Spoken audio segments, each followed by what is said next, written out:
1967, a Nigerian Navy armada under Navy Captain Soro leaves Bonny en route to Calabar.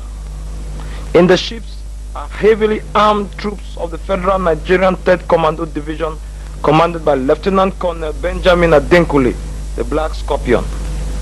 Operation Tiger Claw had begun. At the time, Calabar was part of Biafra and was defended by the Biafran 9th Battalion led by Major Ogbo Orji. In fact, his battalion was responsible for the defense of Biafra's entire southeast coastline, from Ikang on the Cameroon border to Opobo, 75 miles away on the Imo River basin.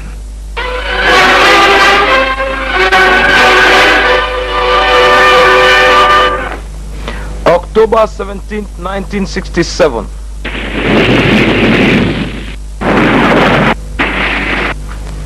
Biafran defenses on Calabar's beaches come under heavy Nigerian naval and aerial bombardment. Less than 24 hours later, the Nigerian 8th Battalion, commanded by Major Ochefu, disembarks from the NNS Lokoja and storms Calabar Cement Factory jetty.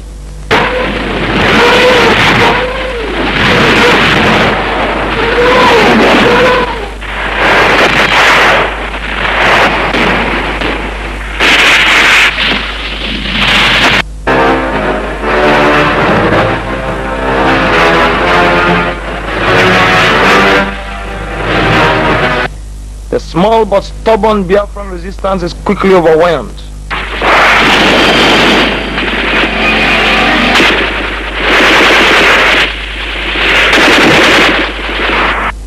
Later, that same day, Major Ted Hammond's 33rd Battalion lands on Henshaw Town Beach.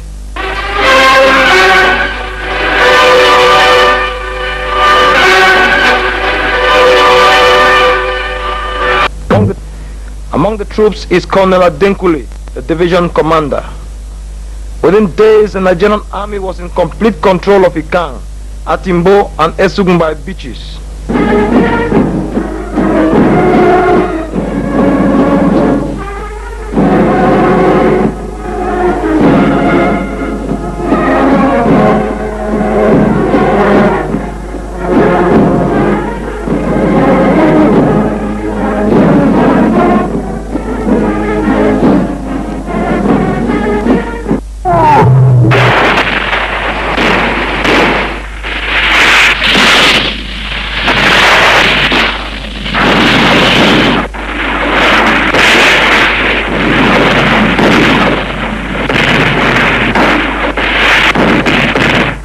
Hand-to-hand fighting develops as federal troops roar into Calabar town on 3 fronts.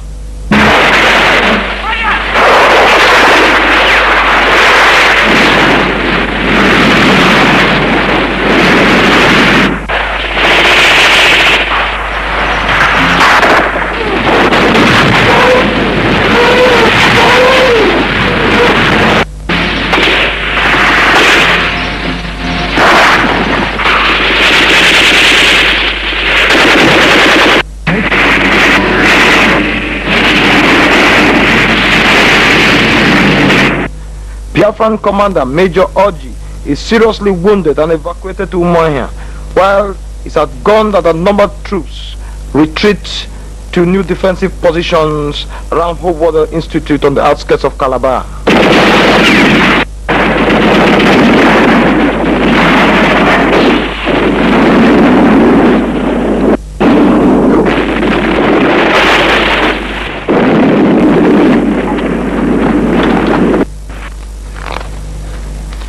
Lieutenant Colonel David Okafor, who replaced Major Orji, decides not to counterattack until Lieutenant Colonel Adigio's 7th Battalion arrived to reinforce him. However, the Biafran 7th Battalion had refused to go down to Calabar because their submachine guns had been withdrawn and given to Biafran troops confronting Captain Mohammed Buhari's 2nd Battalion in the Kalagu sector near Enugu. Evidently, by the time the Biafran 7th Battalion finally accepted the bolt rifles they had been given as replacement, their spirits were low. Now descending Lieutenant Colonel Festus Zakaria as brigade commander helped things. When Colonel Akaga finally arrived, Nigerian armored vehicles, to which the Biafrans had no answer, were fanning forward on all fronts. At this point, Colonel Adigio of the Biafran 7th Battalion develops stomach ulcer and is replaced by Major Omerwa. Helpless against the unrelenting Federal 3rd Division onslaught, a desperate Colonel Akaga relays a desperate signal to Ojukwu, Commander for GOC. Situation this sector definitely out of hand, if not hopeless. Not a single round of ammunition held, while enemy pressure continues ceaselessly for the past 48 hours. We intend to stay on and make the supreme sacrifice. Please, help before it is too late. We who are about to die salute you.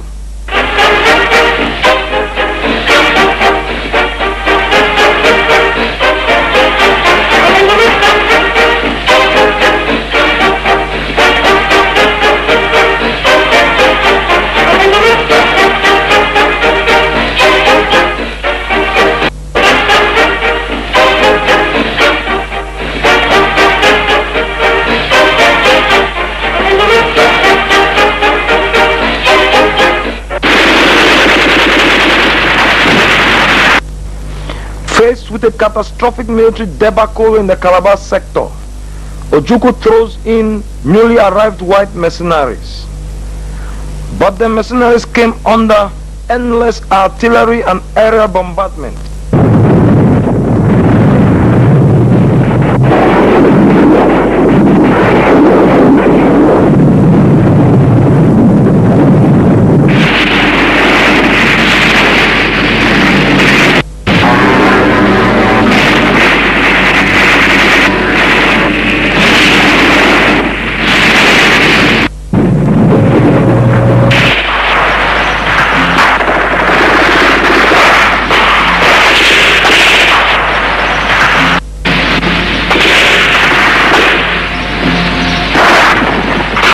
They found themselves presiding over a procession of humiliation. After suffering unusually high casualties, the mercenaries retreat 50 miles up to Ikotopora. From there, most escaped Biafra, never to return. Weeks later, General Gowon would be received ceremoniously in Calabar to the accompaniment of the beats of the Ekpo masquerade.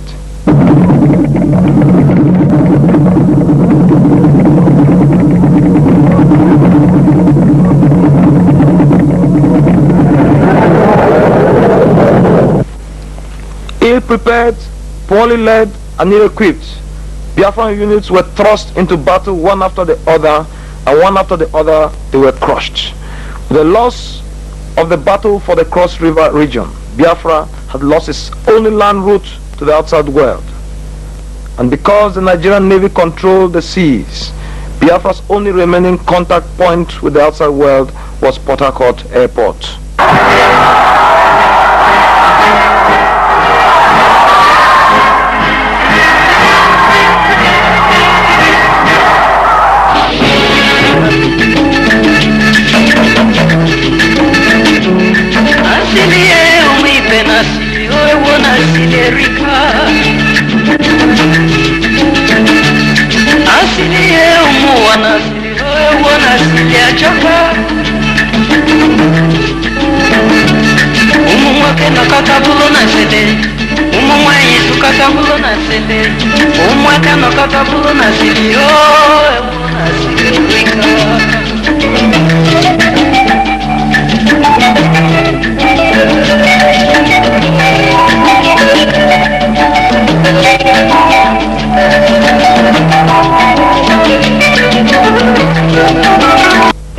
Over in the Midwest, Colonel Murtala Mohammed's Nigerian 2nd Division, which had stopped the Biafran westward advance at Ore, rode on to Asaba on the banks of the river Niger.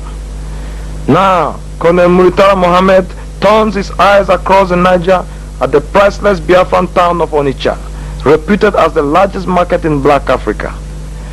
The Biafran 11th Division under Colonel Conrad Nwawo was in charge of the defense of Onitsha. Colonel Conrad Nwawa had come into prominence when he escorted January 1966 coup leader Major Nzaugu on his last journey from Kaduna to Lagos. The Biafran 11th Division was made up of the 12th Battalion under Colonel Mike Ivenso. The 12th Battalion was responsible for the defense of the area from Ida in the north to Sugbe.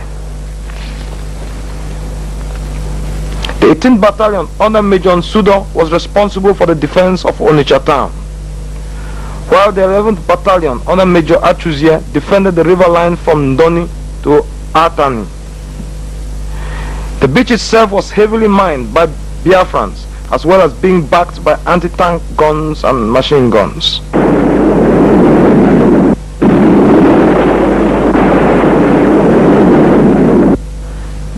Because the Biafrans had detonated the multi-million pound Niger Bridge, Colonel Murtala Mohammed was left with only two choices: to march north and cross the Niger at Ida in federal Nigerian controlled territory, as advised by Army headquarters, or to carry out an amphibious attack across the Niger.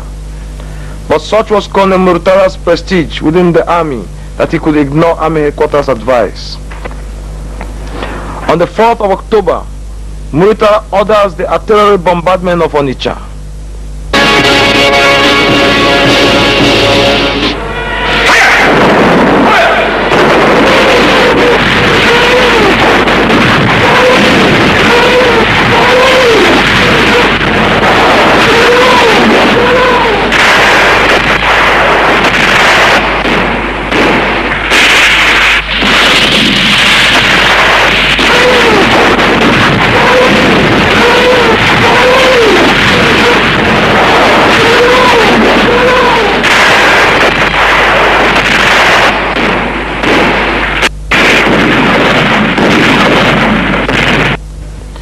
Days later, Colonel Murtala personally leads a 10-boat armada towards Onitsha.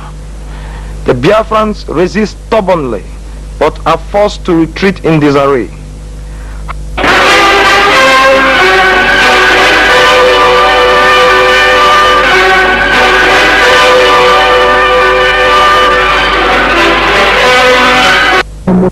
However, instead of pursuing the retreating Biafrans and occupying the town, the federal troops turned their energy on looting Onitsha market, then burning it to the ground.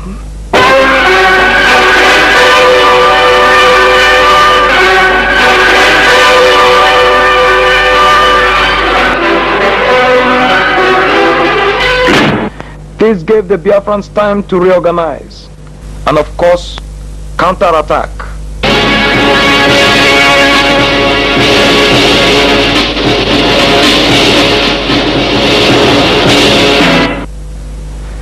Achuzie leads his men in a counterattack down New Market Road.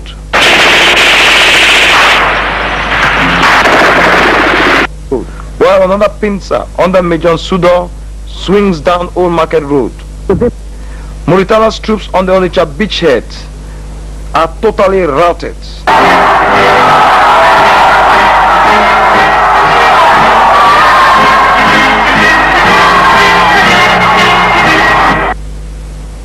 Undaunted, Colonel Murtala orders his troops under Captain Inyang Basi to cross the Niger into Onitsha. Again, he is defeated. Adamant, Colonel Murtala orders Lieutenant Colonel Alani Akinrinade to carry out a third assault across the Niger on Onitsha. For a third time, Achuzie's troops thwart the Nigerian attack. Only now did the folly of attacking Onitsha cross the Niger down on Murtala, and so Colonel Murtala Mohammed turned and headed north, then crossed the Niger at Ida. Colonel Murtala Mohammed's long march to Onitsha had begun. In December 1968, Colonel Murtala leads Captain Shehu Yaradua's 6th Brigade through Nsukka to Enugu, which had been captured by the young Major Theophilus Danjuma in the early stages of the Civil War. In early January, Lieutenant Colonel Murtala Mohammed launches a two-pronged attack, one down the Abi-Nibo axis and the other on the Agbo-Nkpologo axis.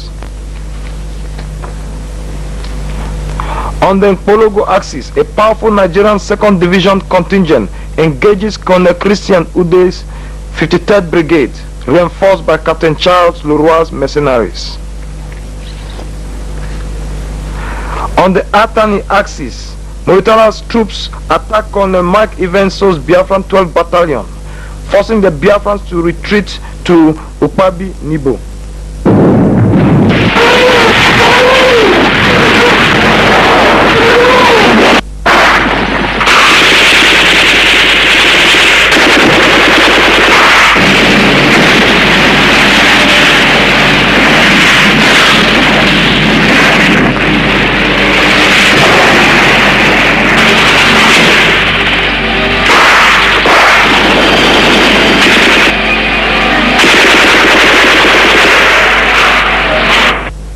Inexorably, Colonel Murtala's formidable military machine rolled on, smashing through Biafran-made obstacles, including detonated bridges.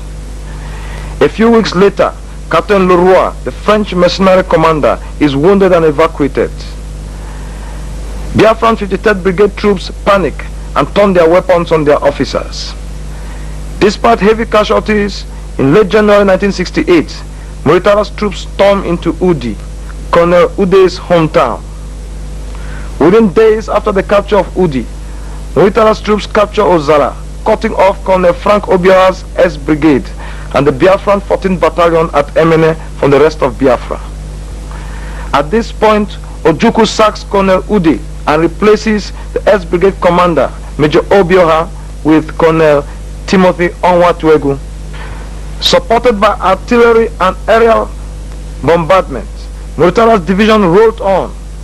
Umudim, Amokwe, Oji River, Agobu, Ugoba are all overrun.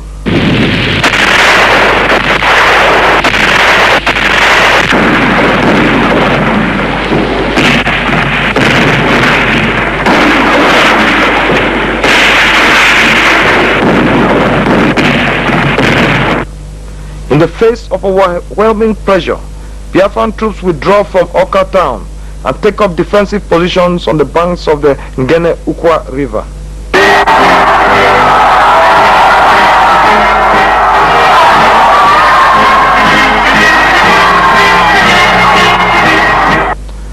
On January 19, 1968, the Nigerian 2nd Division occupied Biafran Army Commander Major General Alexander Madiebo's hometown, Oka.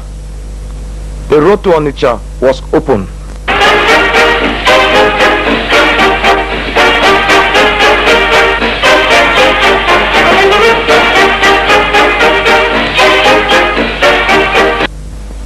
In the face of this impending disaster, Odumegwu Ojukwu replaces 11th Division Commander Colonel Conrad Nwawo with the tough Lieutenant Colonel Joe Achuzie, Biafra's most gifted operations commander. His mission: to prevent Muritala's 2nd Division from capturing Onitsha at all costs.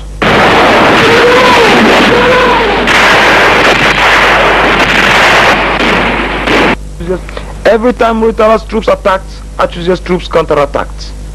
As a result, from late January up till mid-March 1968, Achuzie was able to hold the Nigerian 2nd Division around Dunukofia and Ifite-Ekpo, 14 miles from Onitsha.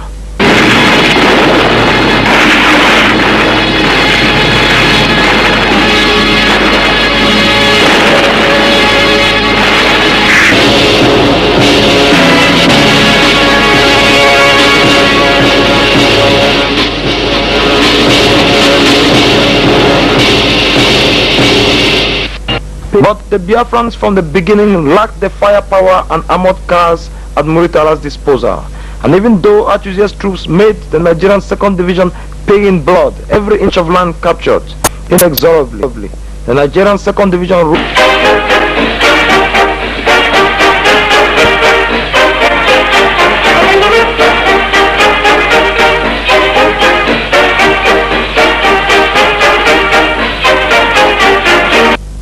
through Abagana, Ogidi, Nkpo, and finally Onitsha.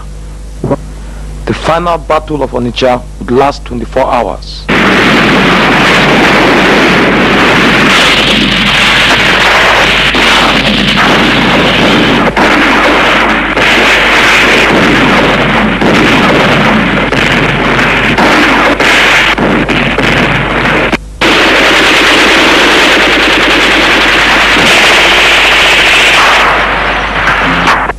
For victory in the Nigerian Biafran war was to be determined not by willpower, but by firepower.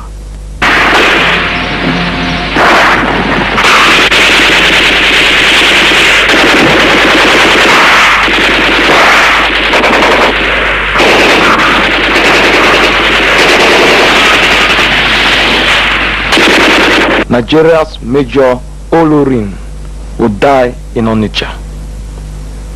Defeated at Onitsha, the Biafran defenders of the town break into two.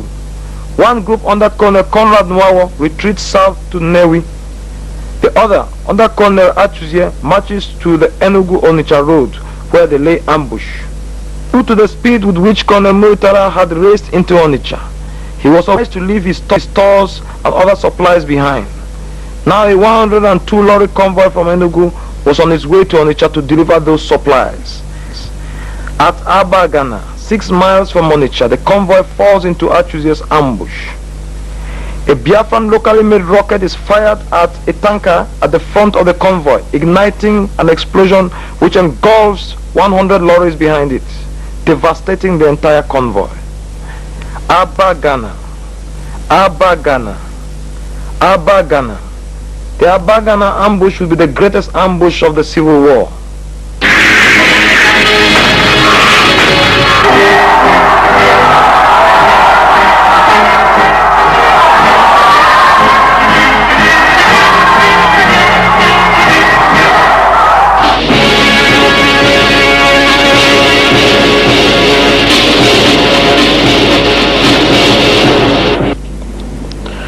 And so it was that Joe Achuzie became the Hannibal of Biafra. The tragic story of the Battle of Onitsha remains incomplete without mention of Operation Hiroshima. Since the beginning of the Civil War, there had been conflict between Biafran officers who had served the Nigerian army and white mercenaries hired by Biafra. To discredit the mercenaries, Biafran Army Commander Alexander Madiebo and Major General Philip Effiong convinced Ojukwu to force mercenary Commander Colonel Rolf Steiner to attack Onitsha through open terrain. As a result, against his will, Colonel Steiner moved his troops from their base at Madonna High School at Etiti near Umuahia and took up positions at Nkwele outside Onitsha.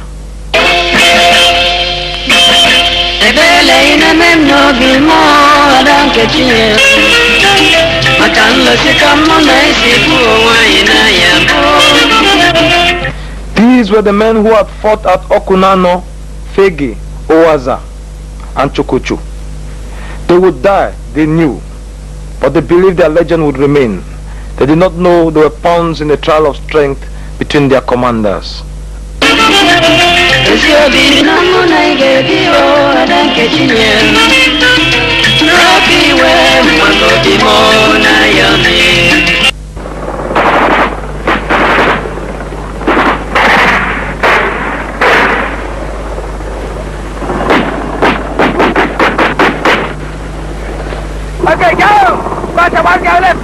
On the 15th of November, Steiner's commandos launched Operation Hiroshima, an attack on Onitsha across an open field.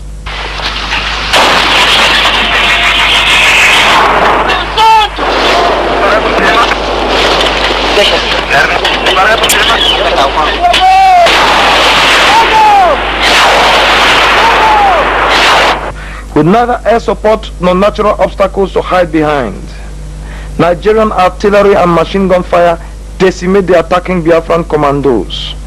Unknown in death, forgotten by history. This is the anonymity of sacrifice. 2 weeks later, Colonel Rolf Steiner was removed from his command and replaced by Colonel Conrad Nwawo, a former officer of the Nigerian army. But never again till the end of the war would the Nigerian 2nd Division's control of Onitsha ever be threatened. Within weeks, General Gowon was reviewing federal troops on an official visit to Enugu. Biafra had lost the war on the northern front forever.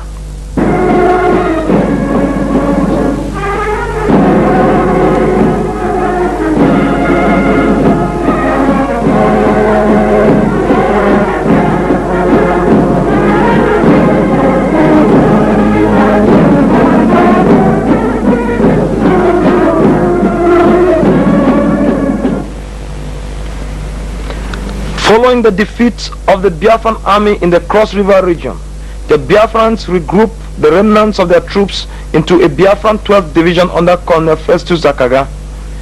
This 12th Division is divided into the 56th Brigade under Colonel Simon Uwakwe, based at Arochukwu, and the 58th Brigade commanded by Lieutenant Colonel Ifeanyi Anyebo, based at Uyo.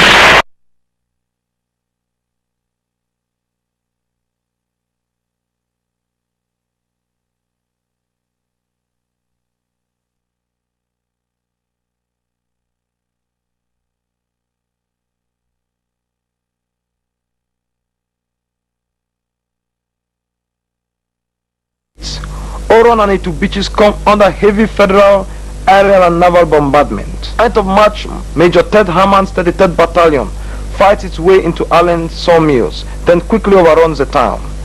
Confused by the swiftness of the Nigerian advance, Lieutenant Colonel Ifeanyi Anyebo loses control of his troops. Consequently, hundreds of Biafran troops are cut off and forced to surrender when federal troops from Oron link up at Uyo with the Nigerian 16th and 17th Brigade from Itu. The 16th Brigade under Lieutenant Colonel Utuk and the 17th Brigade under Lieutenant Colonel Shande stormed through Eket, crossed the Imo River and occupied Opobo town. With the Biafrans in retreat, the Nigerian 15th Brigade, commanded by Lieutenant Colonel Alani Akinrinade and based at Bonny, launches an attack on Port Harcourt.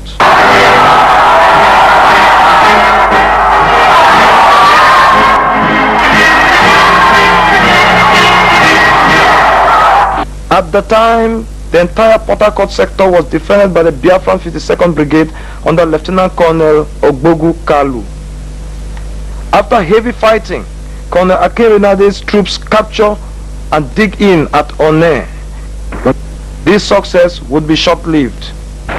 Major Giorgio Nobiato, the Italian-born Biafran mercenary, unexpectedly counterattacks, inflicting heavy casualties before forcing the Nigerian 15th Brigade out of One.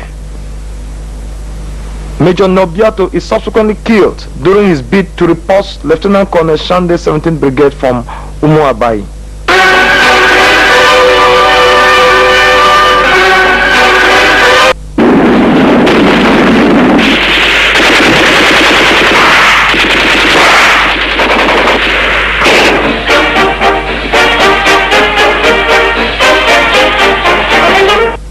The Nigerian 17th Brigade follows up its success by capturing Afam, whose power station provides most of Biafra's electricity. And so darkness fell on Biafra.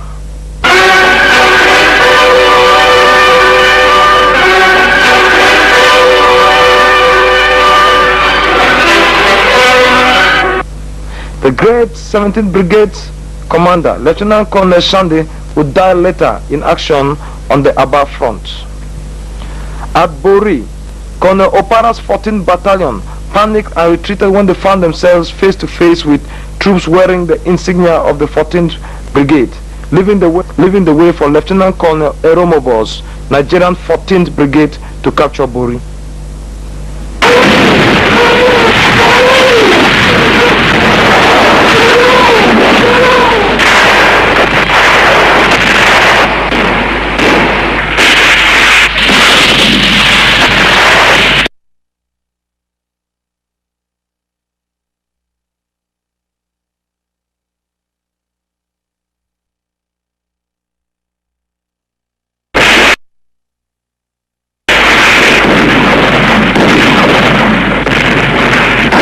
As Biafran lines in the Port Harcourt sector crumble, Okokondem appeals over Radio Biafra for the defense of the town.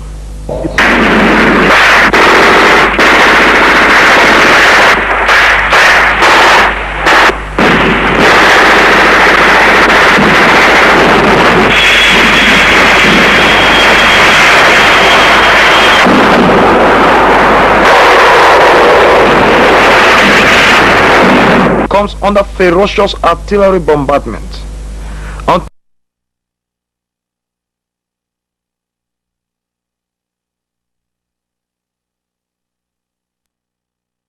from the Okrika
Evidently, despite the fanatical tenacity of Achuzia's defense, the side with greater firepower was ultimately condemned to win. May 24th, 1968.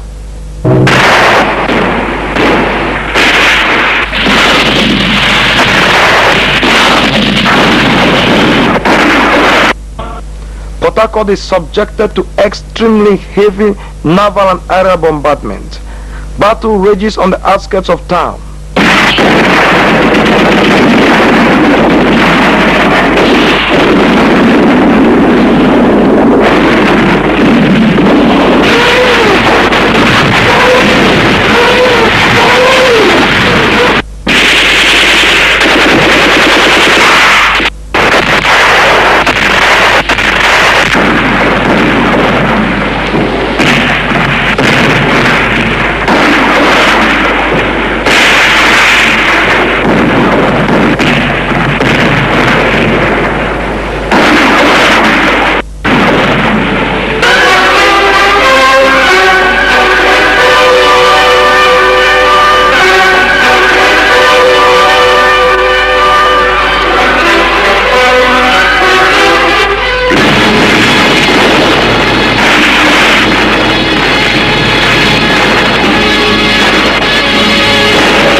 Attempts by the inhabitants of Port Harcourt to flee the town are prevented by Colonel Achuzie.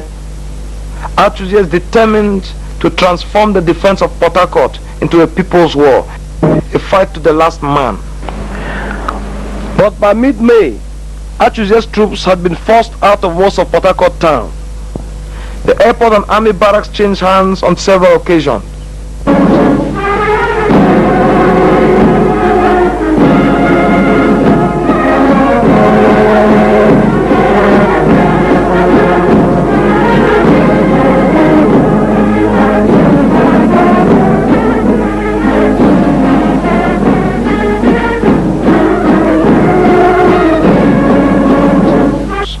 Eventually, though, federal troops captured them for good.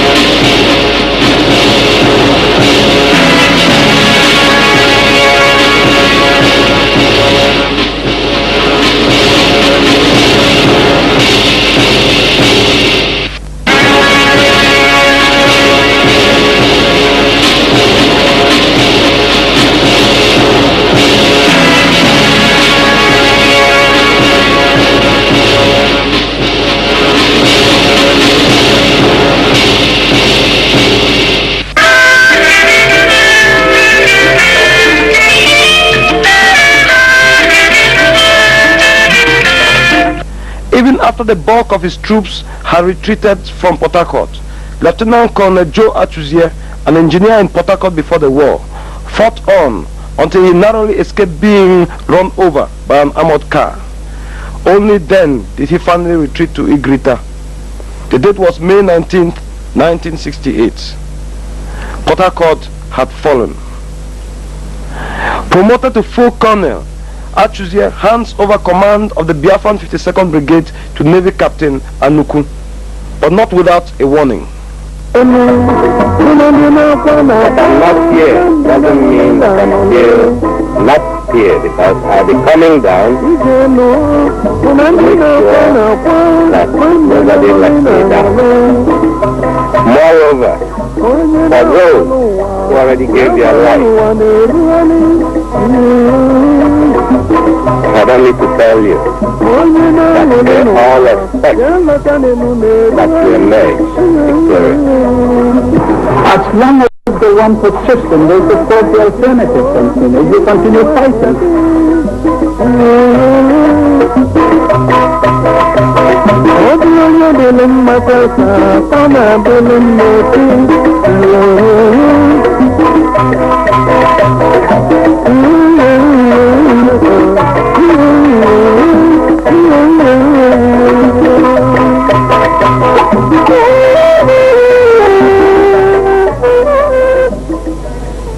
The 7th March 1969, Nigerian troops strike Biafran defenses at Amokwe and move towards Ozuakoli. A 480-man recruit battalion under Colonel Akaga, sent to stop the federal advance, engages the advancing Nigerian army at Ahaba and is instantly crushed.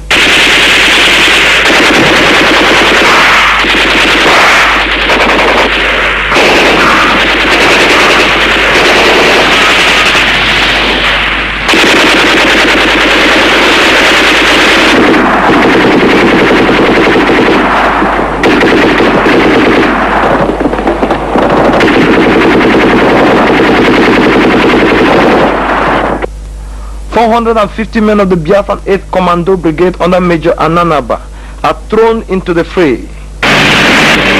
Unstoppable under Major, supported by heavy aerial bombardment.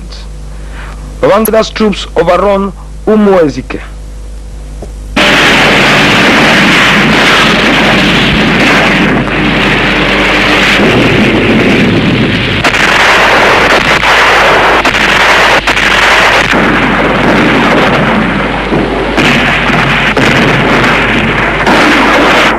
Then on the 30th of March 1969, they capture Ozuakoli, a few miles from the Biafran capital, Umuahia. Because at this point in time, the most known Biafran turned up with troops of his tribe on April of it at Umuahia.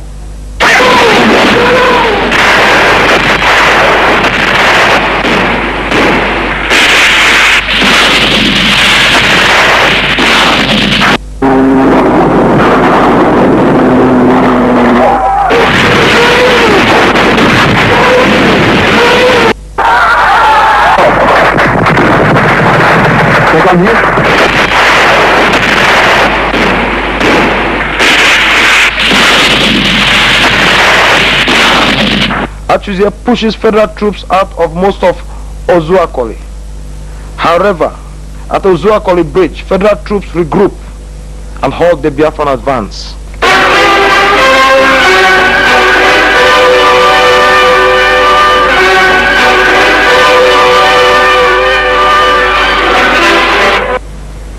The Federal 82nd Battalion counterattacks. However, its commander, Major Ibrahim Babangida, is wounded and evacuated. He is replaced by Major Maman Vatsa, who succeeds in forcing the Biafrans out of Ozuakoli. And so the Nigerian 1st Division turned the full might of its artillery on the Ozuakoli-Umuahia road.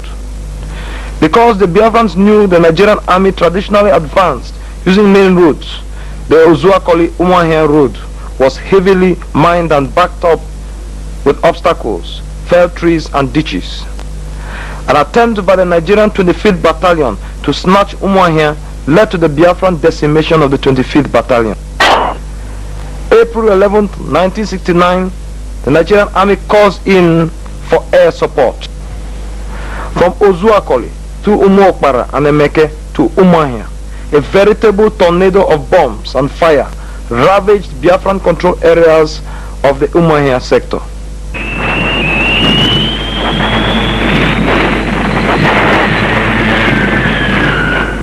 Using track tanks, the Nigerian 21st and 44th battalions swing towards Umuahia through the forest, taking the Biafrans by surprise.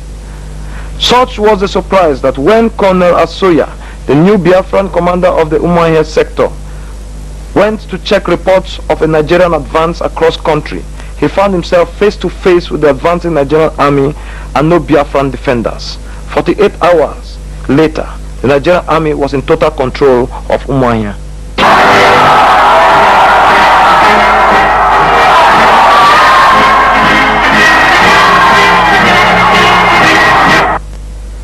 The loss of Umuahia was destined not to be Biafra's fatal last blow. For at Owerri, Colonel Utuk's Nigerian 16th Brigade had been cut off from Colonel Adenkule's 3rd Division. The second in command, Major Ted Haman, had died in action. A concerted attack by Colonel Asoya's Biafran 60th Brigade, moving from the west, Major Igweze's 52nd Brigade from the north, and the 68th Battalion of Colonel Onwategu's Strike Brigade, moving from the east, forced Lieutenant Colonel Utuk to order his troops to fight their way out of the town. That same day, the Biafrans reoccupied Owerri. The capture of Owerri greatly overjoyed the inhabitants of the ever-decreasing enclave of Biafra. On Thanksgiving Day, 1st June 1969, Ojukwu proclaims the Ahira Declaration, a document which condemned corruption in Biafra, called for self-reliance, social justice, and loyalty to Biafra.